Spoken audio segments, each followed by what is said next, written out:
Iya. Halo semuanya, selamat datang kembali di podcast Ciimo, tempat di mana kita ngobrol santai tapi berbobot tentang dunia perkuliahan, perkembangan diri, dan tentunya cara belajar yang bikin kamu makin produktif. Hari ini kita akan bahas tentang topik yang sangat dekat dengan kehidupan mahasiswa, yaitu tentang kenapa metode belajar yang menyenangkan untuk meningkatkan motivasi dan prestasi. Dan seperti biasa, aku nggak sendirian nih, aku ditemani oleh rekan-rekan saya, yaitu pertama ada seorang ahli metode belajar yang menyenangkan, yaitu Kak Alvin. Halo semuanya, senang saya hadir di podcast kali ini. Dan ada mahasiswa yang kebingungan, yang belajar terasa berat, yaitu Kak Satrio. Halo semuanya. Dan satu lagi nih, ada mahasiswa yang punya satu metode belajar tapi tidak punya variasi, yaitu Kak Albi. Halo, semangat belajar ya semuanya. Oke, langsung saja nih gengs, kita mulai.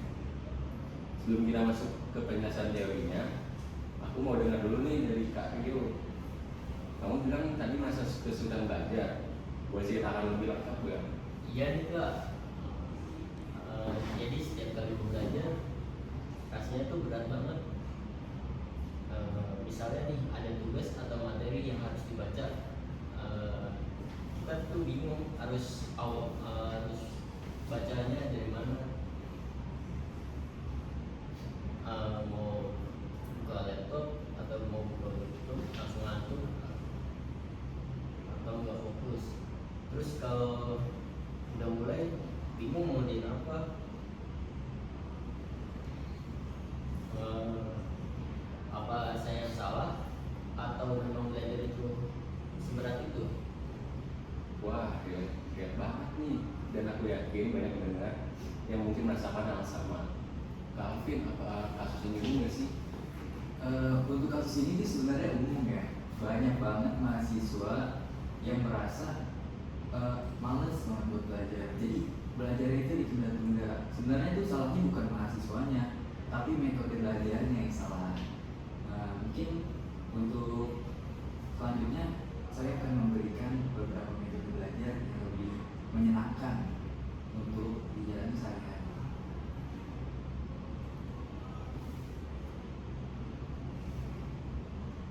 Nah, sekarang kita dengar nih dari Kak Albi. Kamu beda nih ceritanya. Kamu bisa belajar tapi hanya bisa menerapkan dengan satu cara. Maksudnya gimana sih? Ya, aku tuh suka bikin mind mapping. Dari dulu tugas apapun tuh aku jadi punya peta konsep. Masalahnya ya itu, aku cuma bisa itu. Kalau disuruh belajar pakai metode lain kayak baca atau rangkuman data, aku langsung nggak mood. Tapi terus-terusan kayak pakai metode yang sama tuh bosen gitu aja. Jadi kamu punya satu metode tapi kamu justru terjebak di metode itu sendiri. Ya betul, kayak kehabisan variasi gitu. Oke, sekarang kita masuk ke intinya nih Kak Alvin. Sebenarnya apa sih yang dimaksud dengan metode yang menyenangkan, metode belajar yang menyenangkan itu? Jadi metode belajar yang menyenangkan itu sebenarnya bukan berarti belajarnya itu bercanda, main-main, nggak serius. Tapi semua itu sebenarnya memanfaatkan banyak hal.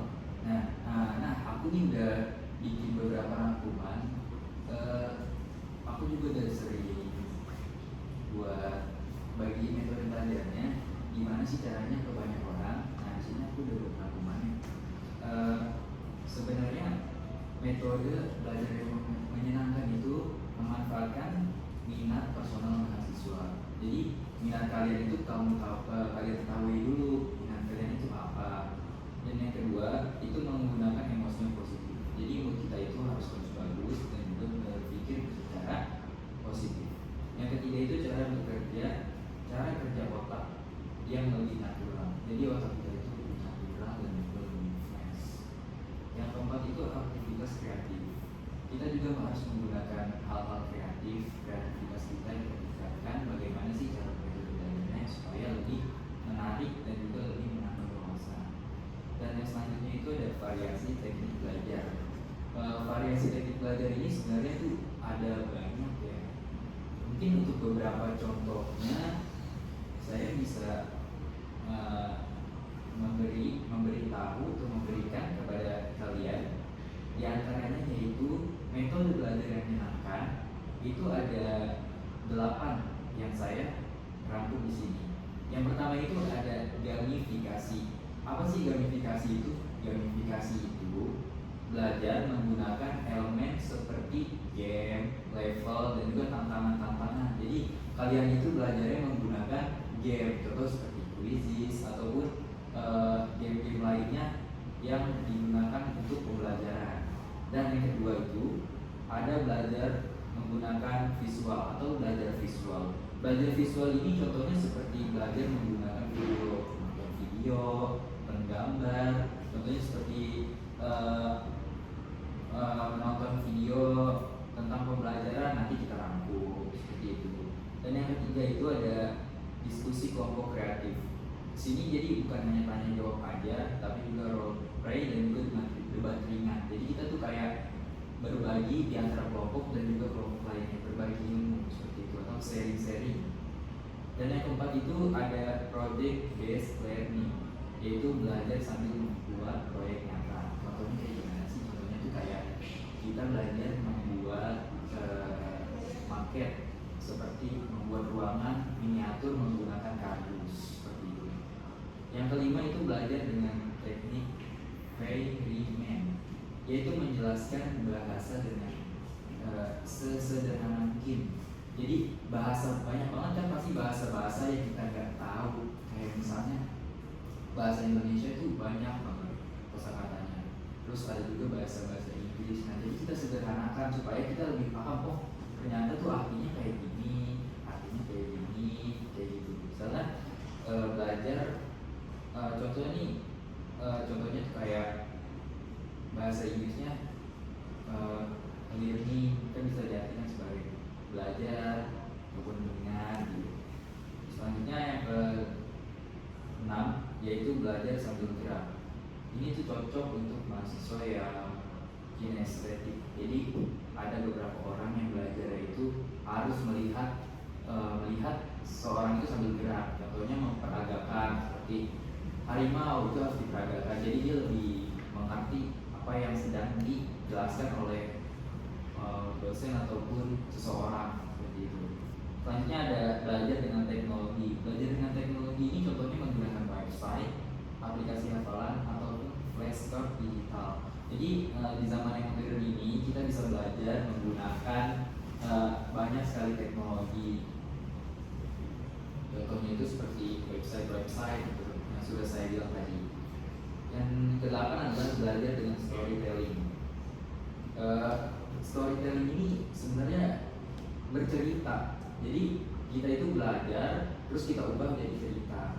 Kita tuh cerita aja gimana sih belajar yang telah ya, misalnya kita hari ini udah belajar nih, terus kita rangkum, kita ceritakan kepada teman-teman kita. Itu kan lebih menyenangkan nih. Contohnya kayak kita sedang ngobrol-ngobrol kayak ini nih, itu kan pasti lebih asik aja gitu, nggak terlalu kaku, nggak terlalu tegang juga. Jadi kita relax, santai.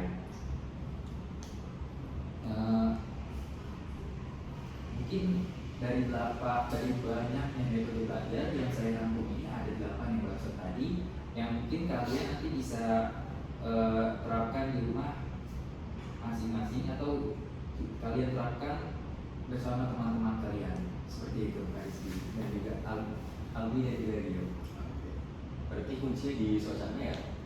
Iya, suasana dan juga cara penyajiannya. Jadi suasananya enak, tenang, dan penyajiannya juga jelas seperti itu. Nah sekarang kita balik kembali lagi nih ke Kak Rio. Kalau aku dengar ceritamu, sebenarnya kamu terjebak di fase ingin belajar tapi tidak tahu metodenya ya? Ya juga. Kadang saya tuh mikir apa saya harus kuliah, tapi sebenarnya sih pengen banget bisa belajar dengan baik. Oh, jadi kamu itu kayak ngerasa insecure gitu ya? Ya. Jadi sebenarnya itu semua itu normal, hampir sebagian banyak mahasiswa itu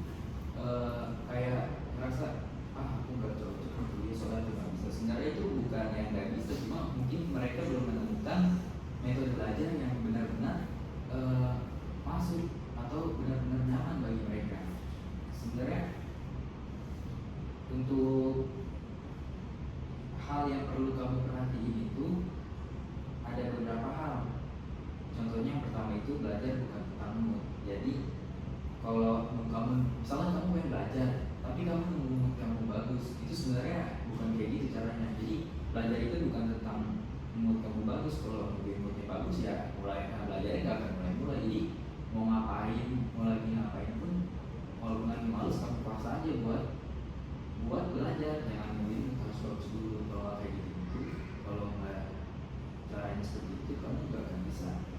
Yang kedua itu mulai dari hal kecil. Kadang otak itu menolak bukan karena nggak bisa, tapi karena merasa bebannya terlalu besar. Jadi kamu tuh misalnya belajar semalaman dari jam 8 malam sampai dengan jam 12 malam atau jam 1 malam, itu sebenarnya nggak baik. Justru itu malah memperbeban otak. Jadi kamu belajar dari hal-hal kecil aja dulu.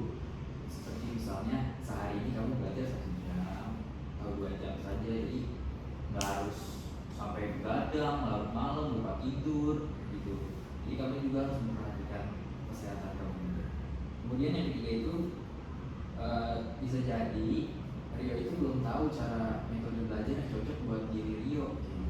Jadi bisa jadi sebenarnya Rio itu mudah menangkap materi, cuma mungkin ketika dosen menjelaskan itu kurang cocok aja sama Rio. Mungkin nanti misalnya nih dosen itu menjelaskan dengan tanpa menggunakan PowerPoint, proyektor, Rio itu kurang paham. Tetapi ketika ada dosen yang menjelaskan menggunakan video, PowerPoint, tapi Rio itu lebih mudah. Mungkin metode belajar Rio yang kurang masuk dari penjelasan dosen tersebut.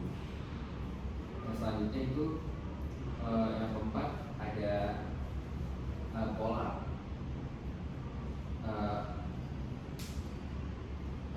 Sebenarnya belajar itu mirip dengan olahraga. Kamu itu harus mencari nilainya tertentu. Jadi misalnya belajar nih dari pukul 7 sampai dengan jam 4. Nanti kamu lakukan hal lain supaya kamu gak jenuh belajar terus. Jadi polanya itu harus diubah jadi lebih mudah lagi. Mirip dengan olahraga. Mungkin beberapa hal yang harus kamu lakukan itu seperti itu. Baik kalau. Nah, Alvin, aku pengen nanya nih, gimana sih langkah-langkah yang praktis buat karir ini yang bisa diterapkan dengan untuk ini? Sebenarnya ada beberapa langkah praktis yang telah saya tempuh dalam materi saya ini. Dalam materi saya ada beberapa teknik atau pola praktis. Yang pertama itu ada teknik 5 menit. Hal ini, beberapa teknik ini nanti untuk mempermudah orang-orang yang sulit atau kebingungan dalam metode belajar. Yang pertama itu ada teknik 5 menit. Yang pertama, mulai dengan niat belajar 5 menit saja. Setelah 5 menit biasanya kamu akan lanjut sendiri. Jadi mulai aja dulu 5 menit. Nanti juga lama-lama kayak kalian gitu. Wah, kayak misalnya nih kamu awalnya males, terus baca cerita atau cerita pembelajaran selama 5 menit, terus kamu ketagihan, wah ceritanya seru, pasti lebih dari 5 menit, 10 menit atau 15 menit, bahkan sampai 1 jam bisa ada di kayak gitu. Selanjutnya itu ada teknik Pomodoro atau belajar 25 menit, istirahat 5 menit, ulangi 4 kali. Nah, jadi kamu tuh misalnya belajar 1 jam, kamu tuh setiap misalnya 25 menit, 20 menitnya untuk belajar dan 5 menitnya untuk istirahat. Seperti itu terus kamu ulang-ulangi. Selanjutnya ada yang ketiga, ada breakdown tugas menjadi potongan kecil. Di sini tuh bukan belajar satu bab, tetapi baca satu subjudul buku. Jadi kamu baca satu subjudul aja, terus kamu tulis yang penting-pentingnya itu apa, kamu baca dan tulis yang penting itu apa, seperti itu. Selanjutnya ada belajar dengan format yang kamu suka dulu. Misalnya kamu cara belajar kamu itu kan, setiap orang itu kan gaya belajarnya beda-beda. Ada yang visual, auditori, dan kinestetik. Coba kamu pahami dulu, kamu tuh lebih suka di mana, di nonton video kah, atau mendengarkan, atau juga praktik langsung. Coba nanti kamu cari tahu, kamu tuh lebih suka di mana, nonton video, mendengarkan orang, ataupun melihat langsung secara praktek seperti itu. Nah, mungkin lima atau beberapa hal itu teknik yang harus kamu terapkan dalam teknik praktis ya, lebih tepatnya dalam hal sehari-hari untuk belajar ini.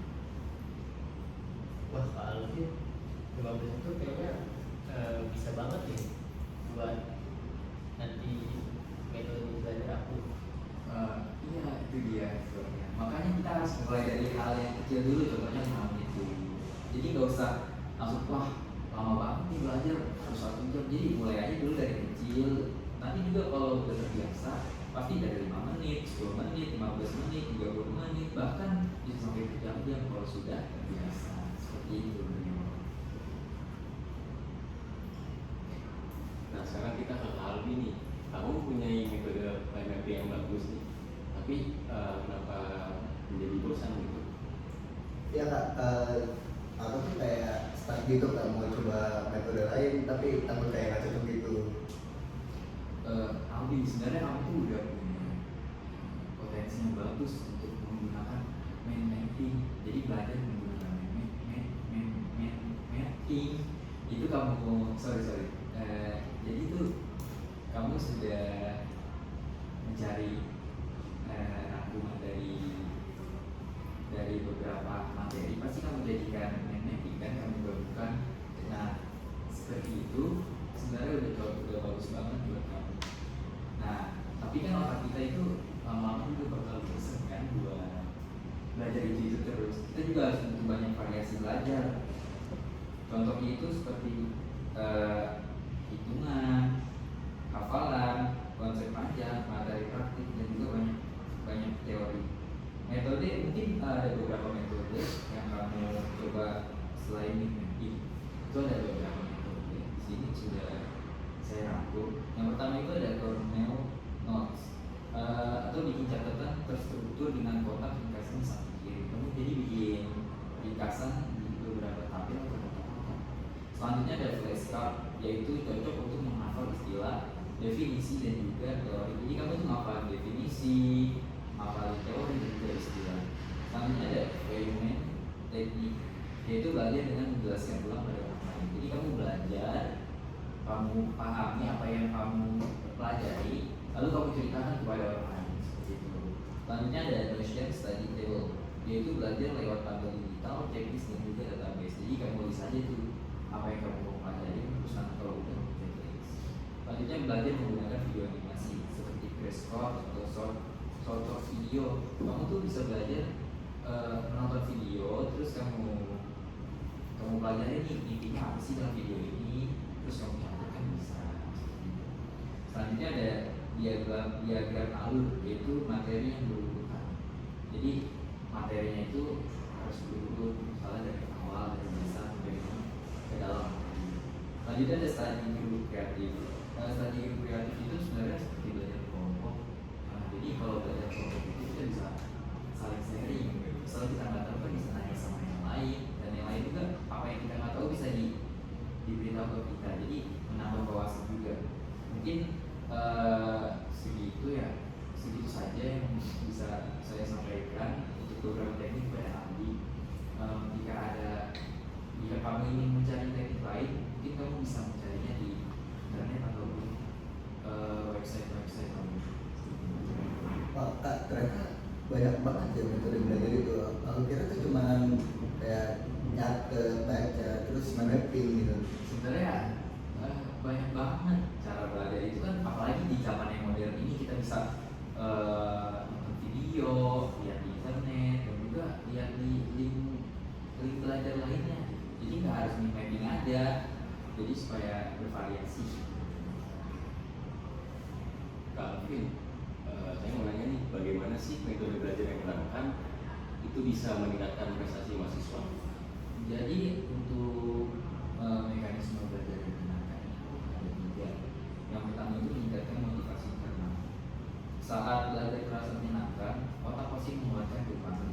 Dopamin itu meningkatkan semangat, fokus, konsentrasi, rasa ingin tahu, dan juga daya tahan belajar. Jadi kamu itu harus meningkatkan motivasi dalam diri kalian. Gimana sih supaya belajarnya itu menyenangkan, supaya kalian itu bisa fokus, bisa lebih menyenangkan lagi, nggak bosan. Yang kedua itu memperdalam pemahaman. Belajar dengan metode kreatif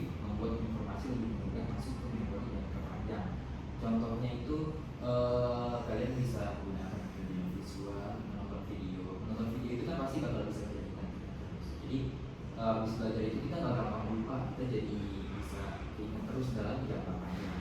Selanjutnya itu meningkatkan kepercayaan diri. Jadi mahasiswa itu harus mampu meningkatkan kepercayaan dirinya supaya jika percaya dirinya naik pasti prestasinya juga akan naik. Jadi dari belajar itu kita juga butuh namanya percaya diri. Percaya diri itu sangat penting dalam metode belajar ini. Seperti itu berarti. Dan juga Jadi prestasi itu bukan hanya tentang kecerdasan ya Kak? ya, prestasi itu sebenarnya ada banyak pengaruhnya. Di antaranya itu dipengaruhi oleh strategi belajar, motivasi, kebiasaan, suasana belajar, dan juga yang tadi kita jelaskan metode-metode yang tepat. Jadi banyak banget strateginya yang mempengaruhi bagaimana metode dan juga prestasi supaya meningkat. Alvin, sebelum kita tutup, bisa nggak kasih tips praktis bagi mahasiswa yang ingin belajar menyenangkan? Tentu saja saya bisa memberikan beberapa tips yang paling efektif ini menurut saya yang telah saya rangkum di portfolio saya. Di antaranya yaitu yang pertama, variasikan metode belajar setiap minggu. Jadi minimal 2 minggu sekali itu kalian menggunakan variasi yang berbeda-beda seperti Aldi tadi. Misalnya 1 minggu ini mapping, mungkin minggu berikutnya kamu bisa ganti dengan cara merangkum melalui video visual atau video visual, terus kerja kelompok kayak gitu. Jadi supaya nggak terlalu bosan. Yang kedua itu ada belajar di tempat yang nyaman. Kamu kalau belajar tuh supaya kamu lebih bagus juga, kamu belajar di tempat yang lebih nyaman. Mungkin bisa seperti di kafe, tempat nongkrong, ataupun lebih bagus lagi nih di perpustakaan. Jadi kamu bisa bisa belajar sambil baca-baca buku yang lain. Yang ketiga, berikan reward kecil kepada diri kamu sendiri ketika kamu belajar. Misal kamu udah belajar nih 30 menit tanpa henti, kamu kasih reward kecil kepada diri kamu. 10 menit nih untuk makan cemilan, untuk minum, atau untuk melakukan hal lainnya bisa di rumah. Jadi memberikan reward kepada diri sendiri seperti mengapresiasi seperti itu. Selanjutnya ada belajar sambil bergerak. Gimana sih belajar sambil bergerak itu? Berjalan pelan saat membaca atau berdiri. Jadi ketika kamu berjalan, itu mungkin kamu bisa sambil baca buku atau baca di handphone, di memory atau website. Selanjutnya menggunakan aplikasi belajar. Contohnya di zaman yang modern ini kita bisa menggunakan yang namanya beberapa metode belajar menggunakan teknologi. Itu seperti Quizzes, Ruang Guru, ataupun website atau aplikasi lainnya yang menambah wawasan dan juga cara belajar kita.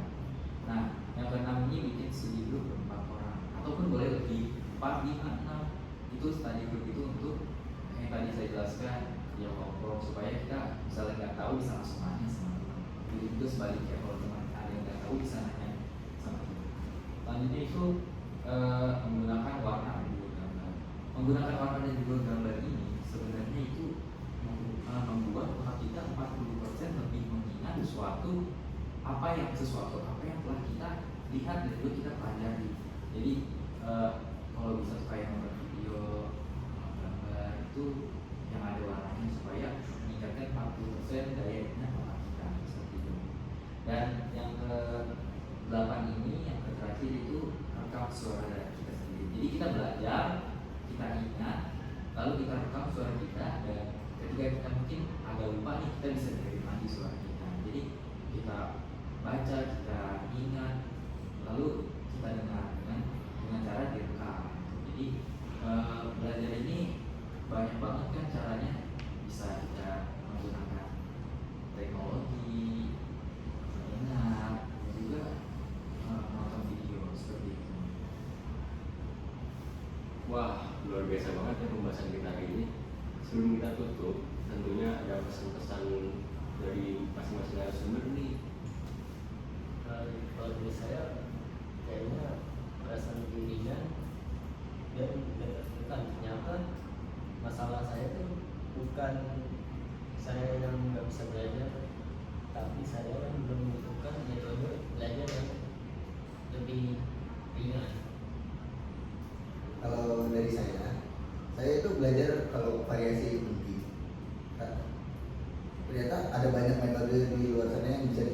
dan mungkin lebih cocok ke materi tertentu.